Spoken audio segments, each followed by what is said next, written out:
Yeah, good morning. Welcome back to Impact. It's my honor today to be joined by Cathy Steeves. Cathy is smiling in front of me, and she wears a bunch of different hats now. Professionally, she is Emergency Social Services Coordinator with Emergency Management. Well done. How did I? Boy, that's good. hard. So, Emergency Social Services Coordinator. That's like she sells seashells down by the seashore. And so that's your professional hat. Yes. On a volunteer side, I know that are you involved in Air Cadets? I know your son is, but are you involved? No, just the kid. You're a parent. Yeah. And you're a United Way volunteer as well. That's on true. The Community Investment Committee. Yep. Previous to that, in a previous professional life, but / volunteer life, you were a workplace campaign co-chair. Yes. At Shell Albion Sands, now known as something else. CNRL. CNRL Albion Sands. It's Yes. all very confusing. I'm so glad you're here. We were talking off the air that, Cathy and I, we know each other. We've laughed together. I've done a lot of things together, but I don't really know you. Except that you were at some sort of military base with my sister back in the 1990s. I know that much. Yeah, in Pinhold. That's right. Those were some good old days, Russell. Absolutely, yeah. So let's go back. Okay. You said that you're originally from Winterpeg. Winterpeg, man, it's cold out. Yeah, from there. So the winters in Fort McMurray are no big deal here. Yeah, it is different winter in that part of the world, for sure. It's cold, it's dry. And windy. It's windy. Yeah, absolutely. Yeah. So you grew up in Winnipeg? Yep, grew up in Winnipeg and spent most of my adult life in British Columbia. Okay. Traveled the world teaching. So I finished high school and went directly into university to be an elementary school teacher, French immersion stream. My mom is from Quebec, and so we spoke Fringlish growing up. And that launched me into the world of education. She was a teacher for 30 years. You say Fringlish, I say Franglais. Franglais, yeah. As a French will come out. What was your mom's maiden name? Bissonnette. Bissonnette. Yeah. Oh, marvelous. Yeah. So I taught in California, in France, in the Bahamas, and all over Manitoba. Finally into BC. And then I landed in Salmon Arm, British Columbia, in the Okanagan Valley. Beautiful little place.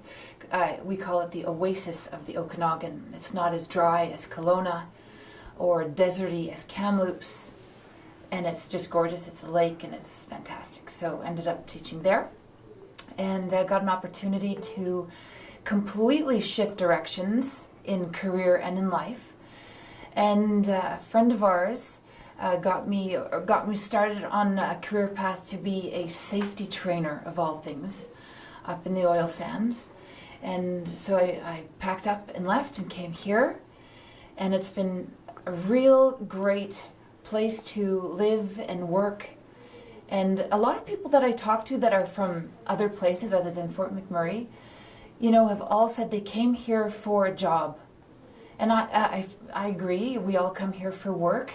We come with the promise of big money, bright future, and live in this dirty place called Fort McMurray. If you can put up with that part of it, right?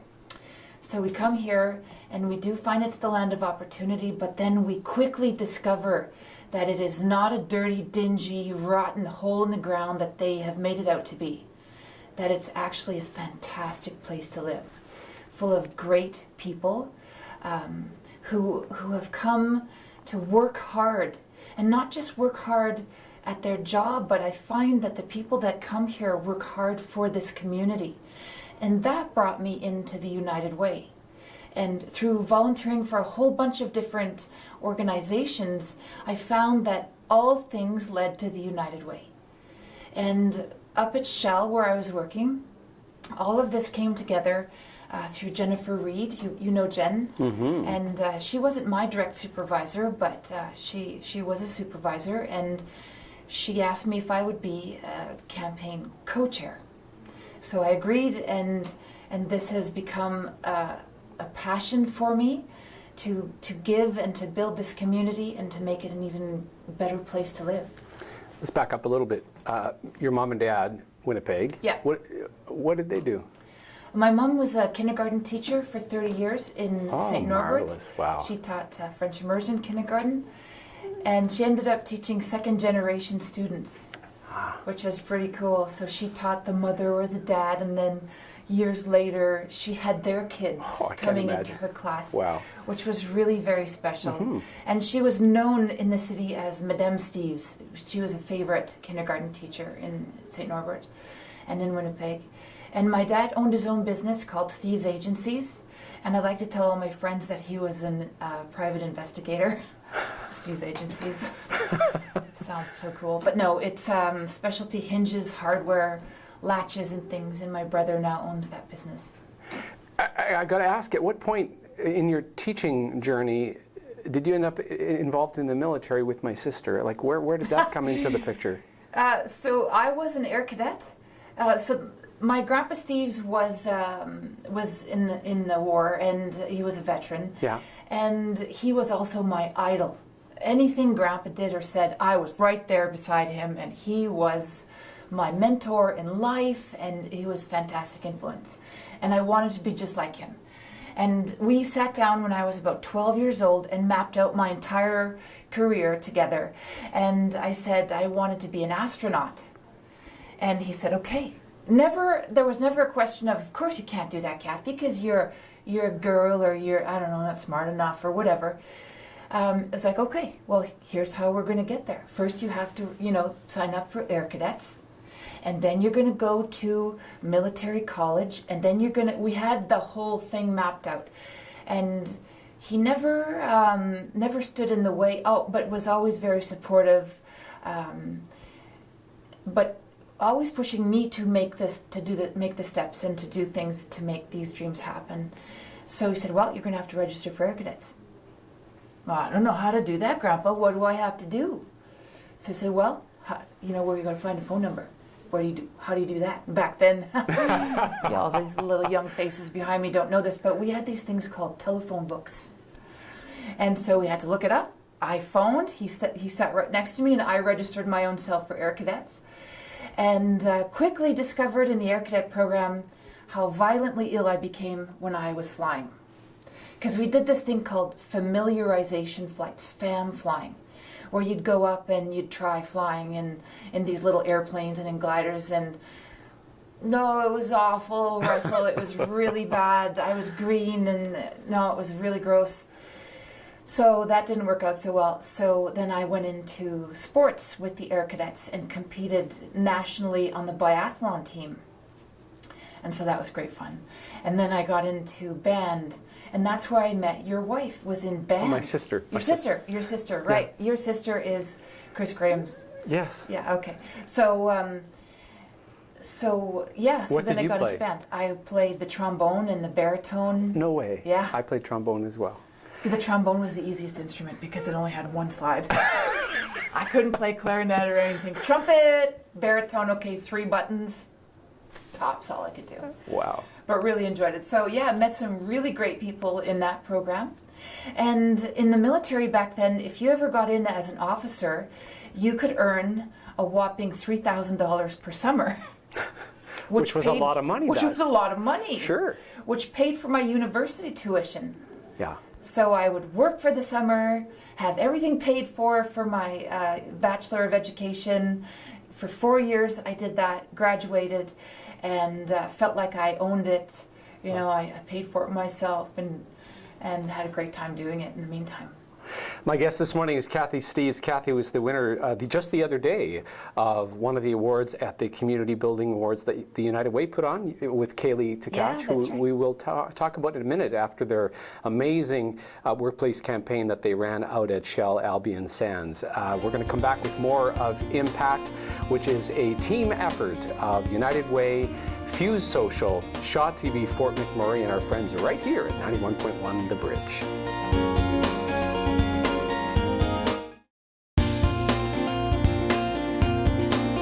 And welcome back. We're having a great conversation this morning with Cathy Steeves, who is with our Community Investment Committee with the United Way. She is also working in emergency management. She is, now you're going to test me, see if I remember. Okay. Emergency Social Services Coordinator. You got it, 100%. Oh, man, that's stressful.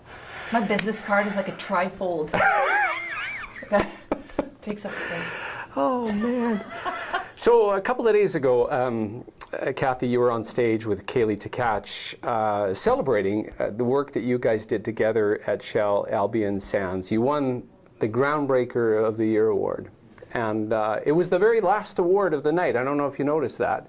And that wasn't planned, it was just the way that it worked out. But I think you guys had, it was a pretty emotional conversation Yes. on the stage. We were doing a hot stove, if you're wondering, which is where myself and Colin Hartigan asked some questions of you guys just to dig a little bit deeper as to, frankly, I hate going to award shows where they hand awards to people but you don't understand why.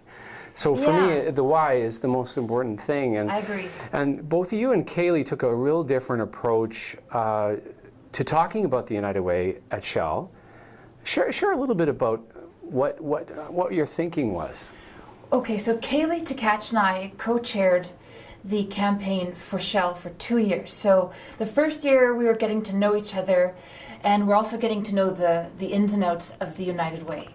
So it was a real learning year, a real stretch for both of us, because we'd never done anything like it before. So a lot of obstacles, a lot of stumbling, a lot of picking ourselves back up and putting it all back together. So exhausting and yet rewarding.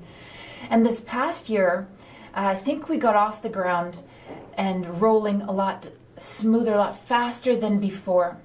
And Kaylee and I, over the summer, before the campaign was launched, talked about what are we going to do? How are we going to make it this year? Because we were all coming back from the fire.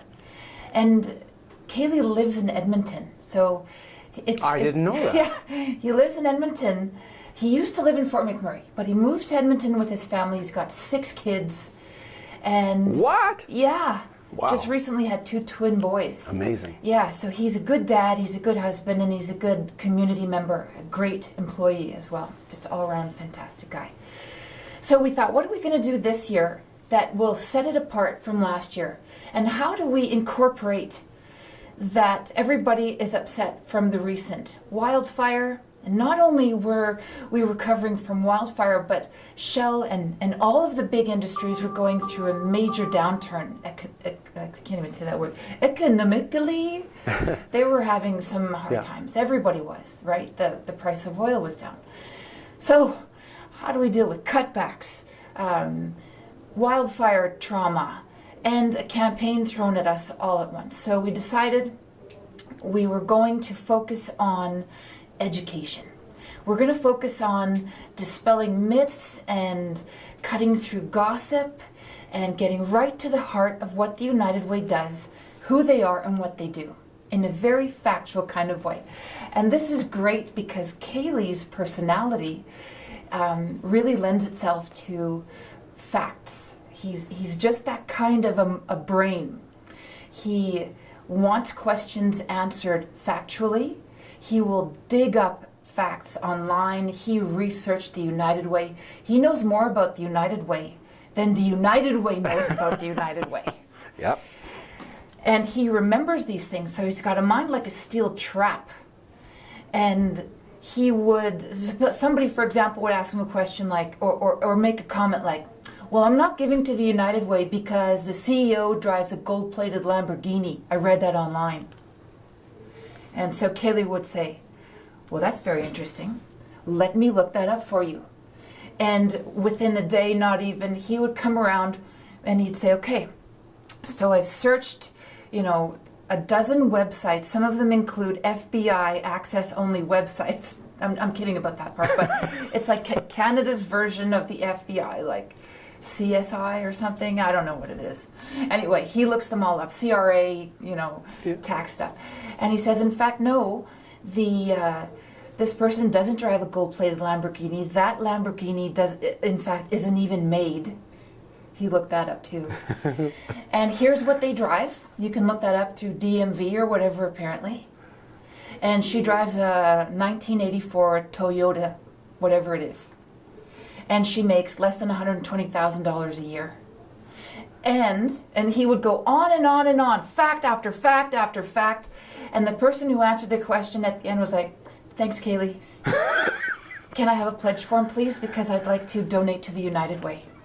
So he would kill them with facts, at the same time with kindness. He never made anybody feel dumb for asking a question, or never made anybody feel like they were put on the spot for asking a question or for saying something in a group. Kaylee would just bombard with facts. So at the awards the other night, Kaylee got really emotional. Yeah. And so I'm wondering, was there a trigger point for him? There was. What was it? So Kaylee learned that you can bombard people with facts, but you have to connect it to an emotion in order to have the outcome that you would like. And the outcome is we'd like everybody to pledge. We want everybody to give. That's the goal of the campaign, is to raise money. Yeah.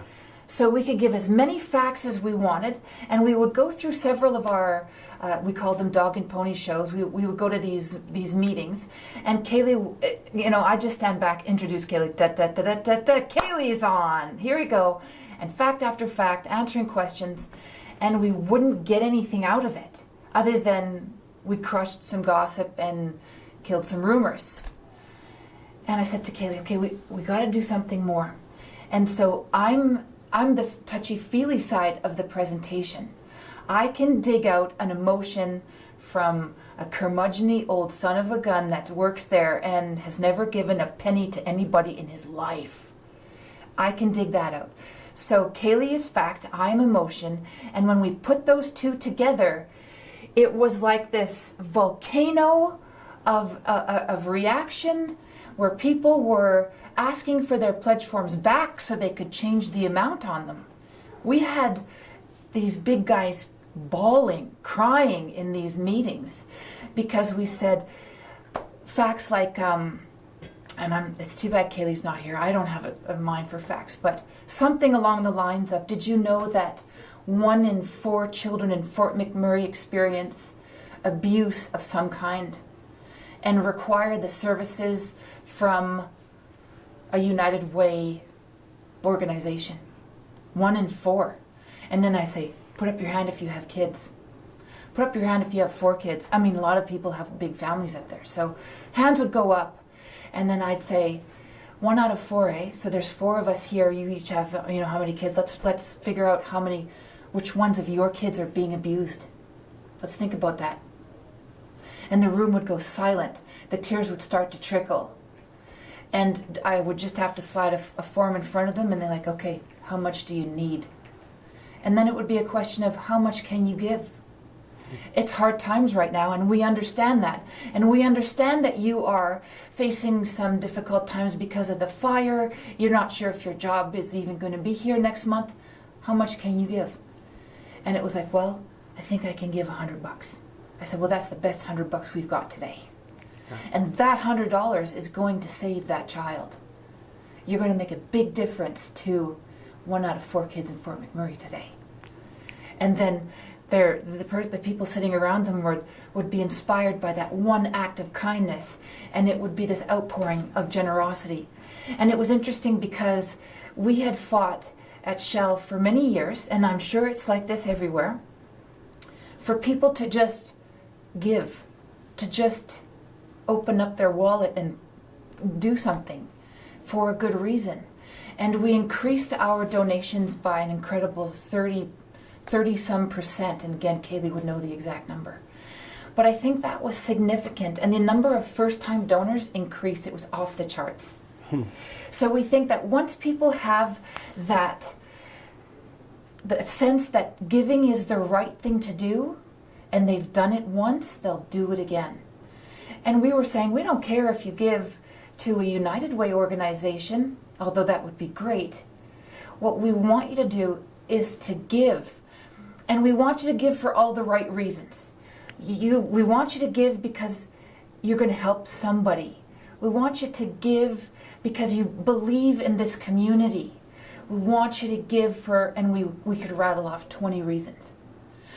But if you don't want to give for those reasons, give because there's a tax deduction at the end of it, because it looks good on your resume, because you're going to hand in your pledge form to your supervisor, and your supervisor's going to think you're okay. Absolutely. There are other reasons to give. Sure.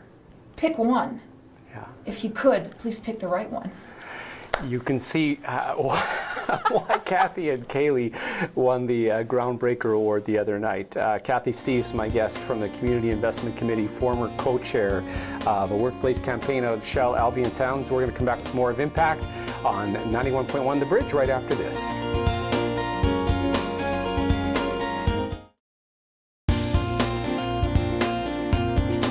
And welcome back. A great guest today. We're having a ball. Cathy Steeves, from now working with the municipality, but before she was working for Shell Albion Sounds, which is now Canadian Natural Resources Albion Sands.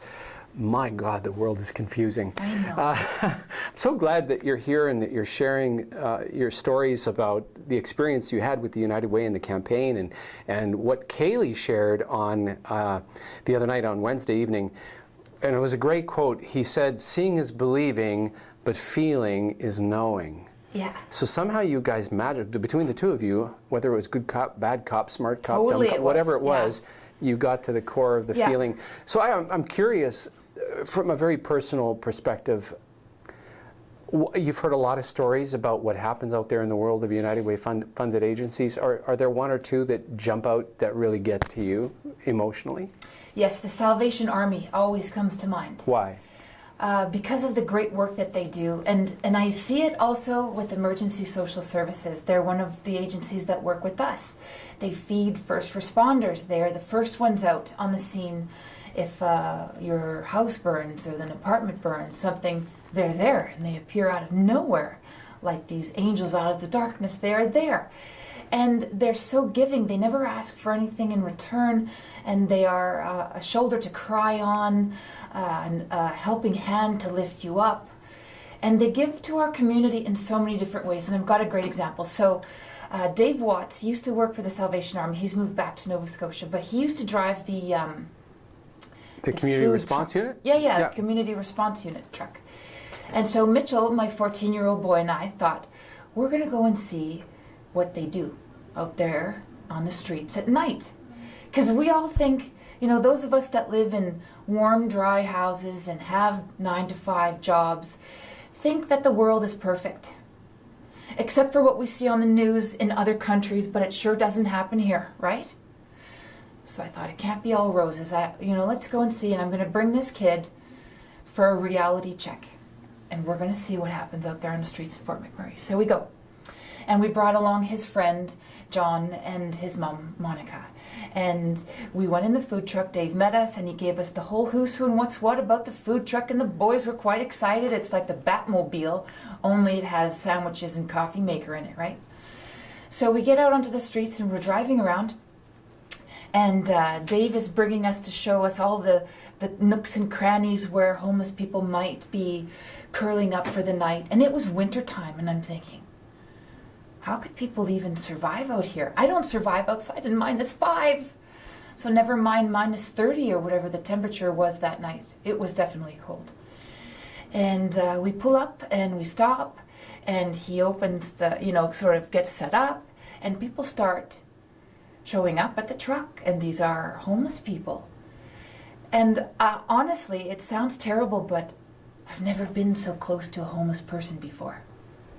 I pass them on the street. I've seen them hanging out, but I've never really spoken to somebody. And the reaction for these young 14-year-old boys was priceless, because they had to serve these people with kindness, dignity, and respect. And to watch Dave from the Salvation Army, and I know he is demonstrating the values that they have as well. So he's probably a typical Salvation Army character with that kindness. And he welcomed them. He remembered some of their names. And what can I get you? It was like he was talking to anybody. But he treated them like they were people. And that really struck a chord with Mitchell, my boy. Afterwards, Mitchell says to me, "Mom," he said, "I think I know what I want to be when I grow up." And I'm thinking, he's going to say he doesn't ever want to do this. Or he's going to say, "I want to drive the truck. I want to I don't know. Who knows what these kids are going to say? And I said, well, what is it that you'd like to be? And he says, I want to work for the Salvation Army. Wow. I said, why is that? He said, Mom, they treated those homeless people like they were people. And Dave didn't even see what they were wearing or what they looked like. He saw them. I thought, wow, what an interesting comment from a kid who really only sees the shell of people at his age, right? Yeah. Typical kid. But Dave sees through the exterior and to the person. And that really exemplifies to me what they do for the people of Fort McMurray. So that's my example. Wow, what a great story. Cathy, we're out of time. I wish we could keep going because your stories are fantastic. And thank you, by the way, for sharing that particular story, because we had Mitchell as one of 100 Faces of United Way, that's right. and he was trying to articulate it, and he didn't quite get there, but you did that for him really beautifully. It was amazing. Thank you so much for all that you're doing and do and continue to do and will do. Thanks for having me, and thank you, Russell, for all that you do. I know it's not easy doing this type of work, and it's selfless in so many ways. We know you're not making $1 bajillion doing this work, but I think that it pays off in so many ways here in the community, and without the things that you do, we wouldn't be where we are today. Hey, thanks, Cathy. Well, it's been a joy for me today and for all of us here in the studio, visiting with Cathy Steeves, who is a volunteer with the Community Investment Committee with the United Way. She works for emergency management with the Regional Municipality of Wood Buffalo as the Emergency Social Services Coordinator. You've been listening to Impact. It is a team effort, and I really mean that, of Fuse Social, United Way, Shaw TV, Fort McMurray, and our friends right here at 91.1 The Bridge.